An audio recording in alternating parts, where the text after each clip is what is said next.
Hello everyone. আপোনালোকক স্বাগতম জনাইছো সম্ভাৱনালৈ আজি আপোনালোকৰ ওচৰলৈ লৈ আনিছো এডিআৰইৰ প্ৰিভিয়াছ ইয়াৰৰ কিছুমান কোৱেশ্চন লগতে তাৰ answer and explanation kindly go through it এটো আপোনালোকৰ যেহেতু এক্সাম আহি পালে তো কুইক ৰিভিজনৰ কাৰণে হেল্প হ'ব তো আমাৰ প্ৰথম কোৱেশ্চনটো হৈছে which colour is not present in the Olympic flag তো অলিম্পিক পতাকাখন আপোনালোকে দেখিছে তাত কোনটো ৰং উপস্থিত নাই বুলি সোধা আছে অপচনত দিয়া আছে ৰেড গ্ৰীণ পাৰ্পল ইয়েলো এইখন হৈছে অলিম্পিক ফ্লেগ দেখিছে আপোনালোকে ৰেড আছে গ্ৰীণ আছে ইয়েলো আছে ব্লু এণ্ড ব্লেক আছে তো কোনটো নাই purple the correct answer purple অৰ্থাৎ বেঙুনীয়া next question the capital city of Peru is তো এনেকুৱা কিছুমান কুৱেশ্চন আহে দেশৰ ৰাজধানীৰ নাম সোধে তো ইমান গালটো মনত ৰখা ইজি নহয় তথাপি কিছুমান আপোনালোকে জানি থোৱা উচিত তো ইয়াৰ অপচন দিয়া আছে বগোটা সেন্টিয়াগো হাভানা এণ্ড লিমা তো কাৰেক্ট এনসাৰ হৈছে লিমা পেৰুৰ ৰাজধানী হৈছে লিমা তো লগতে আমি বাকী কেইখনক কোনখন দেশৰ ৰাজধানী হয় চাই লোৱা হওক কলম্বিয়াৰ কেপিটেল হৈছে বগোটা চাইল অৰ্থাৎ চিলিৰ কেপিটেল হৈছে সেন্টিয়াগো আৰু কিউবাৰ কেপিটেল হৈছে Havana next question the national stock exchange NSE ভাৰতৰ নেশ্যনেল ষ্টক এক্সচেঞ্জ ক'ত অৱস্থিত মুম্বাই কলকাতা হায়দৰাবাদ নিউ দিল্লী এটো হৈছে নেশ্যনেল ষ্টক এক্সচেঞ্জৰ মেইন অফিচ এটো অৱস্থিত হৈছে Mumbai Next questions. From the following list, identify the hardware component that can be used to transfer files from one computer to another. তো তলত দিয়া কোনটো বস্তুৰ দ্বাৰা যিকোনো এটা কম্পিউটাৰৰ পৰা আন এটা কম্পিউটাৰলৈ ডাটা ট্ৰান্সফাৰ কৰিব পাৰি তো অপচন আছে BIOS hard disk CPU USB flash drive তো কাৰেক্ট আনসাৰ হৈছে USB ফ্ল্যাশ ড্ৰাইভ যেটো আপোনালোকে সাধাৰণ ভাষাত পেন ড্ৰাইভ বুলি কোৱা হয় The range which separates Indo-Gangetic plains of northern India from the Deccan Plateau of southern India is. তো উত্তৰ ভাৰতৰ যেটো গংগেটিক প্লেন আছে গংগেটিক প্লেন মানে আপোনাৰ ম্যাপ চালে গম পাই যাব গংগা নদীৰ পাৰৰ অঞ্চল গংগেটিক প্লেন আৰু এটো দক্ষিণ ভাৰতৰ ডেক্কান প্লেটিউ যেখিনি ত্ৰিভুজ আকৃতিৰ ডেক্কান প্লেটিউ এই দুটা এৰিয়া কোনে সেপাৰেট কৰি আছে অপচন দিয়া আছে Karakoram range Satpura and Vindhya range Aravalli range and Pir Panjal range তো আপোনালোকে ম্যাপ চালে গম পাব এই বিন্ধ্যা আৰু সাতপুৰা এৰিয়া এইখিনি তো বিন্ধ্যা আৰু সাতপুৰা ৰেঞ্জে এই দুই ভূখণ্ডক সেপাৰেট কৰি আছে তো correct answer Satpura and Vindhya Amongst the following rivers, which one does not originate from the Himalayas? তো তলত দিয়া নদীসমূহৰ ভিতৰত কোনটো হিমালয়ৰ পৰা উৎপত্তি হোৱা নাই তো আপোনালোকে জিওগ্ৰাফি পঢ়িলে বা এটো সাধাৰণ জ্ঞানৰ পৰা আপোনালোকে জানে যে ইণ্ডাছ সিন্ধু নদী গংগা যমুনা এইবিলাক হৈছে হিমালয়ৰ পৰা উৎপত্তি হোৱা নদী আৰু যেটো অপচনত আছে নৰ্মদা হেতু হৈছে correct answer Narmada is the correct answer তো তাৰ কাৰণে আপোনালোকে ম্যাপ চালে গম পাব এই ম্যাপত দেখিব এই নৰ্মদা নদীটো এইটো হৈছে নৰ্মদা নদী আৰু বাকি ইফালে গংগা যমুনা Sindhu, Brahmaputra এইবিলাক হৈছে Himalayan river next question water has maximum density at তো পানীৰ ঘনত্ব সৰ্বোচ্চ কোনটো টেম্পাৰেচাৰ কোনটো তাপমানত পানীৰ ঘনত্ব সৰ্বোচ্চ হয় তো ইয়াৰ কাৰেক্ট আনসাৰ হৈছে 4 degree Celsius which social science studies the production distribution and consumption of wealth তো সমাজ বিজ্ঞানৰ কোনটো বিভাগে কমাৰ্চ নে ইকোনমিক্স নে পলিটিক্যাল সায়েন্স নে সোশিয়োলজি উৎপাদন বিতৰণ আৰু ব্যৱহাৰৰ বিষয়ে অধ্যয়ন কৰে তো কাৰেক্ট আনসাৰ হৈছে অৰ্থনীতি অৰ্থাৎ economics identify the normally radioactive material in the following list তো তলৰ কোনটো ধাতু সাধাৰণতে radioactive plutonium germanium osmium and cadmium তো ইয়াৰে কাৰেক্ট আনসাৰ হৈছে প্লুটোনিয়ামৰ যাৰ এটমিক নম্বৰ হৈছে 94 আৰু এটমিক মাছ হৈছে 244 এতে কি কৈছে সাব plutonium isotopes are radioactive. In volleyball, how many players per team are on the court? তো কেতিয়াবা এইবিলাক স্পৰ্টছৰ কোৱেশ্চন এনেকুৱা আহে যে এইটো খেলত কিমানজন খেলুৱৈ থাকে অংশগ্ৰহণ কৰে যেনেকুৱা ভলিবল হওক কাবাডী হওক খোখো হওক তো ভলিবলত সাধাৰণতে 6 জন প্লেয়াৰ থাকে এটা টিমত ইয়াতে ফটোখনত দিয়া আছে 1 2 3 4 5 6 এইটো অপোনেন্ট প্লেয়াৰ হয় তো 6 জনকে প্লেয়াৰ থাকে ঠিক আছে next question how many states of India shares border with Assam এনেকুৱা কোৱেশ্চন আমি আগতো এবাৰ এটা ভিডিঅ'ত মই দিছিলোঁ তো সুধিছে যে অসম ৰাজ্যখনে কিমানখন ৰাজ্যৰ লগত নিজৰ চাৰিসীমা শ্বেয়াৰ কৰি আছে তাৰ কাৰণে আপোনালোকে মেপ চাব লাগিব এইখন হৈছে অসম অৰুণাচল প্ৰদেশ নাগালেণ্ড মণিপুৰ মিজোৰাম ত্ৰিপুৰা মেঘালয়া এণ্ড এইখন হৈছে আপোনালোকৰ ৱেষ্ট বেংগল তো কেইখন হল 1 2 3 4 5 6 7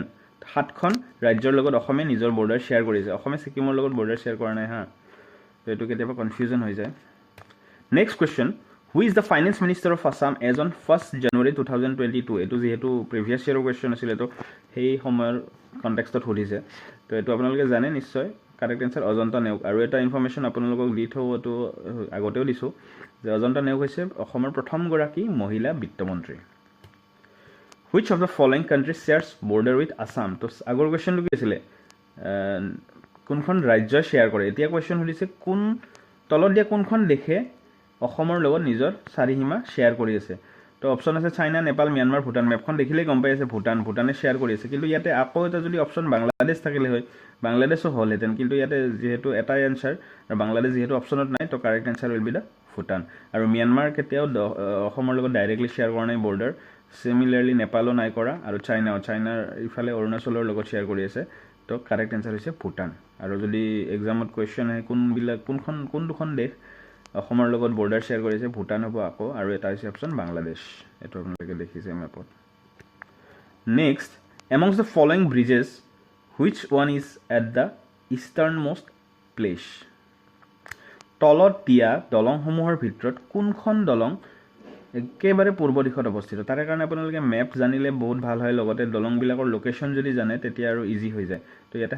অকণমানকৈ দিয়া হৈছে এইটো হৈছে ইষ্টাৰ্ণ মোষ্ট এৰিয়া এইটো ঢলা শদিয়া দলংখন যোনখন অৰুণাচলৰ লগত কানেক্ট হৈ আছে এই ঢলা শদিয়াখনৰ নাম হৈছে ভূপেন হাজৰিকা সেতু তো ইয়াৰ কাৰেক্ট এনচাৰ হৈছে ভূপেন হাজৰিকা সেতু তো কেতিয়াবা কুৱেশ্যন আহিব পাৰে যে ইষ্টাৰ্ণ মষ্টৰ জেগাত আহিব পাৰে ৱেষ্টাৰ্ণ মষ্ট তো ৱেষ্টাৰ্ণ মষ্টত কোনখন ব্ৰিজ হ'ব তো ইফালে ধুবুৰী ফুলবাৰী ব্ৰিজ এখন বনাই আছে সেইখন ৱেষ্টাৰ্ণ মষ্টত হ'ব আৰু আপোনালোকৰ গুৱাহাটীততো আছে আপোনাৰ শৰাইঘাটখন তো তেনেকুৱাকৈ ডাইৰেকশ্যন ৱাইজ কেতিয়াবা সোধে next question which of the following river is in the Barak valley তো বৰাক ভেলীত থকা কোনটো নদী তলত দিয়া কোনটো নদী বৰাক ভেলীত অৱস্থিত ডিক্ৰং কুশিয়াৰা বগী নদী ভৰলু ইয়াৰ কাৰণে মেপ জানিলে আপোনালোকৰ ইজি হৈ যায় এইটো হৈছে বৰাক উপত্যকাৰ মেপ আৰু এই নদীটো দেখিছেনে কুশিয়াৰা নদী এই কুশিয়াৰা নদীটো অৱস্থিত কৰিমগঞ্জ ডিষ্ট্ৰিক্টত তো কাৰেক্ট এনচাৰ হৈছে Kushiyara next question what is the state tree of Assam অসমৰ ৰাজ্যিক বৃক্ষ কি অপশ্যন আছে হলং টি শাল পিপল তো সকলোৱে জনা উচিত হলং হৈছে অসমৰ ৰাজ্যিক বৃক্ষ আৰু হলঙৰ যিটো চাইণ্টিফিক নেম সেইটো হৈছে ডিপটেৰ'কাৰ্পাছ ৰেটিউচাছ নামটো জানি লওক কেতিয়াবা কুৱেশ্যন ডাইৰেক্টলি আহিব পাৰে যে ডিপটেৰ'কাৰ্পাছ ৰেটিউচাছ বুলি কোনডাল গছক জনা যায় বা হলং গছৰ চাইণ্টিফিক নেমটো কি next Poa Mecca and Hayagriva Madhav temple is at which place of Assam অসমৰ কোনটো ঠাইত পুৱামক্কা আৰু মাধৱ মন্দিৰ অৱস্থিত হয়গ্ৰীৱ মাধৱ তো correct answer Hajo then name the tea research institute at Jorhat তো যোৰহাটত অৱস্থিত চাহ গৱেষণা প্ৰতিষ্ঠানটোৰ নাম কি কাৰেক্ট এনচাৰ টকলাই এইটো হৈছে Tocklai T research institute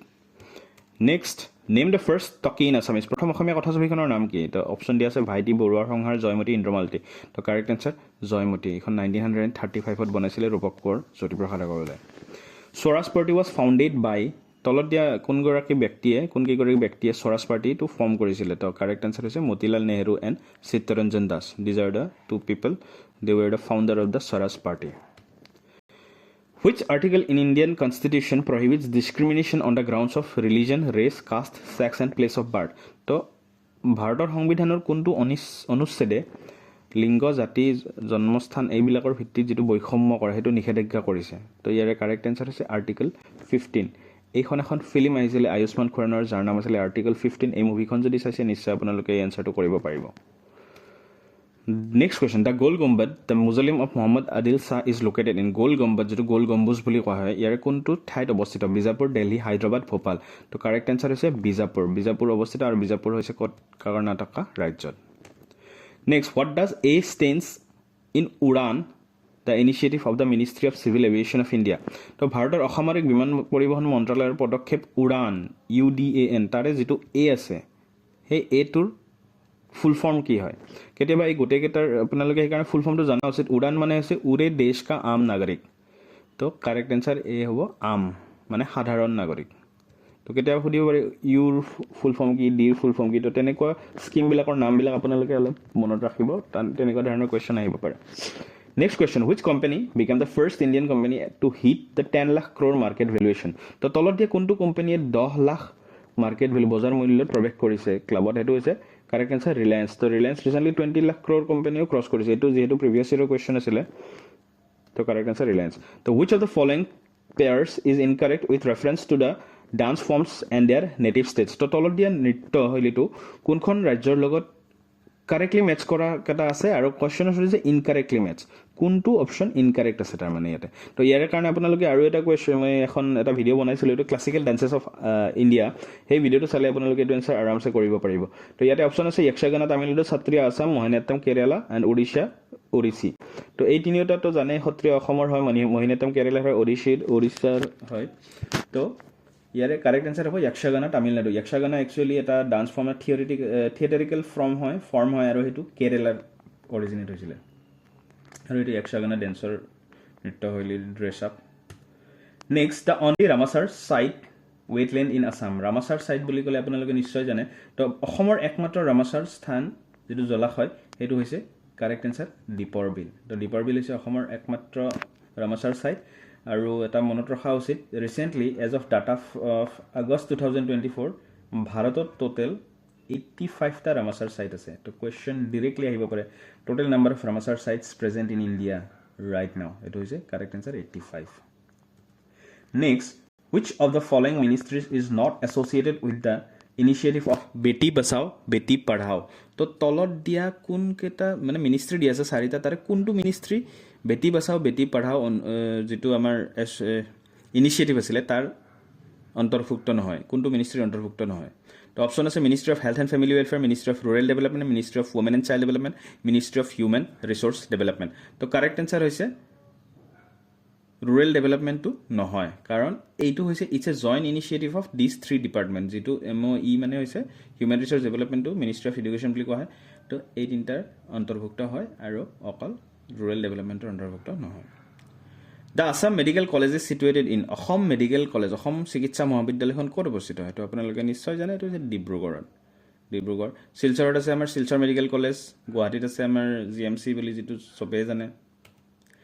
The mission Indradhanush, an initiative of the government of India, is associated with Indradhanush mission to চৰকাৰৰ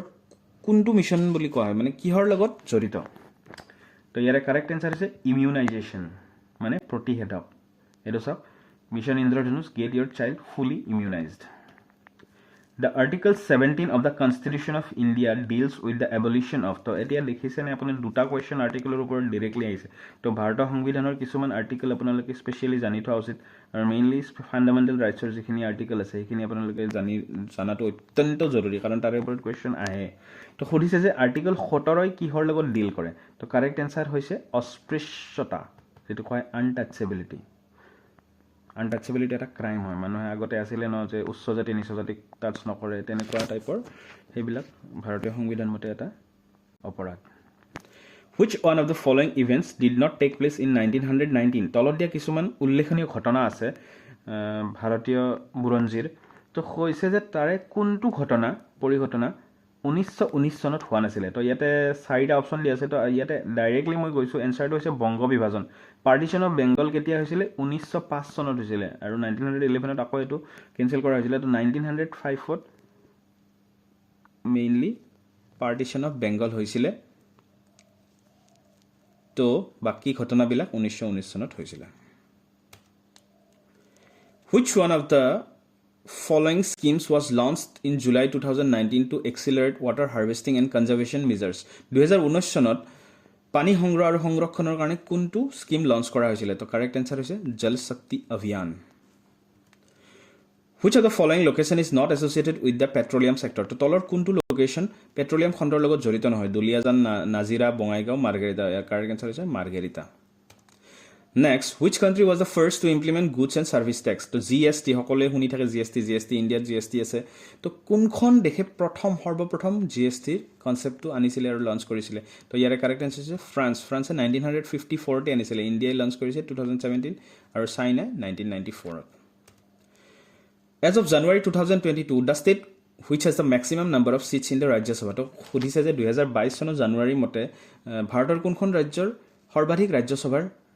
সিট আছে ৰাজ্যসভাৰ সিট আছে সৰ্বাধিক তো আপোনালোকে নিশ্চয় জানে ৰাজ্যসভা বুলি নহয় লোকসভাৰো সৰ্বাধিক সিট উত্তৰ প্ৰদেশ ৰাজ্যখনৰ আছে তো ৰাজ্যসভাৰো সৰ্বাধিক সিট উত্তৰ প্ৰদেশৰ আছে 31 টা সিট আছে তো যেহেতু উত্তৰ প্ৰদেশখন বহুত ডাঙৰ হয় আৰু তাৰ লোকসভা অথবা ৰাজ্যসভাৰ সিট সৰ্বোচ্চ হয় তাৰে বাবে আৰু তেনেকুৱা কুৱেশ্যনবিলাকত আপোনালোকে আৰু এটা বস্তু জনা উচিত যে অসমৰ বিষয়ে যদি সোধে অসমৰ ৰাজ্যসভা চিট কিমান লোকসভা চিট কিমান এইবিলাক বস্তু জানি থোৱা উচিত Hiuen Tsang visited India during the reign of king তো হিউৱেন চাং ভাৰতবৰ্ষত আহোঁতে ভাৰতৰ ৰজা কোন আছিলে তলত দিয়া option Harshavardhana Ashoka Vishnugupta Samudragupta correct answer Harshavardhana তো Harshavardhana is the correct answer ইয়াতে আৰু এটা কুৱেশ্যন আহিব পাৰে যে যেতিয়া হিউৱেন চাঙে অসমলৈ আহিছিলে অসম ভ্ৰমণ কৰোঁতে অসমৰ ৰজা কোন আছিলে তো হৰ্ষবৰ্ধনৰ যিটো সমসাময়িক কণ্টেম্পৰেৰী বুলি কোৱা হয় অসমৰ ৰজা আছিলে কুমাৰ ভাস্কৰ বৰ্মা